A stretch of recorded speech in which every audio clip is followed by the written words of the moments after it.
grace. Salamat sa itong Ginoo mga igsoon nga hindi nga kagabion makarelate gyud halusa kanato no ang makarelate gyud halusa hindi nga message mga igsoon.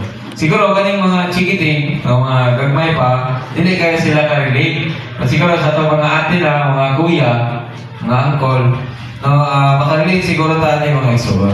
Because ang atong message karon nagisgot siya og suffering. Nagisgot siya og suffering mga igsoon. So word suffering dili siya gamay o dili siya mabaw.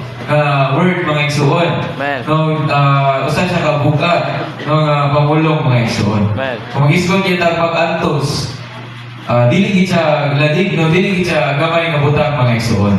But karon lagi sa pagpamulong sa atong Ginoo mga igsoon no mapulong sa kanila nato kung unsa magining suffering. Alam nato nga mga nakadawat sa atong Ginoo no naginahanglan ta masayod unsa ning suffering mga igsoon. Salamat sa atong Ginoo nga naghatag siya og 2 verses aron ta matinawan mga igsoon. Nagipadayag sa scripture reading mga igsoon ang 2 Corinthians 4:17 o Colossians 1:34. Atong dunganan tanan mga igsoon. 2 Corinthians 4:17. For 1:24. For our momentary lightness of affliction works out for us more and more surpassingly an eternal weight of glory. I now rejoice in my suffering on your behalf. Amen. Fill up on my part that which is lacking of the affliction of Christ in my flesh for his body, which is the church. Amen. So, English man. So, aron nato yung masabtan mga igsoon. Ako siya masabot sa Cebuano mga igsoon. Amen. Sa 2 Corinthians 4:17, yun siya. Kay ang gaan nga kasakit namo nga dakit lang labi pagyong nagbuhat alam namo o walay katapusang gibugaton sa himaya. So, lalo kay siya mga bersikulo mga igsoon. Patato na siyang enjoy bagay ato bagay siya masabtan no sa ongoing message bagay ani mga igsoon. So sa gisgutan po sa Colosas, gisgutan rin mga igsoon. Ningon siya sa verse 24.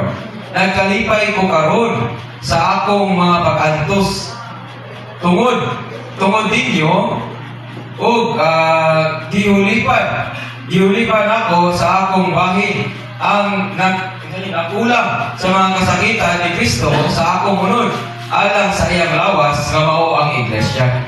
Amen. So nagisgot rin nagkalipay ko karon sa akong mga pag-antos. Amen. Ingano nakaingon man sa dinhi mga igsoon.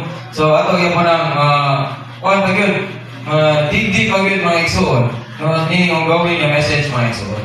So about dunganan sa nato ang first na paragraph mga igsoon. Amen. Message and his mission message we have concerning calling to death of Jesus. I am deeply concerned that some of the saints may have mistaken understanding regarding this matter.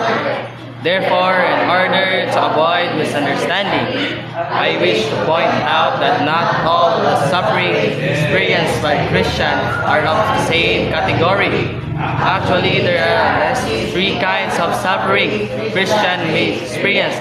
Let us now consider these categories. Amen. So isgutan rin mga igsoon, dili lang dahil ang mga tao sa gawas ang maka sinati o mga pag-antos mga igsoon.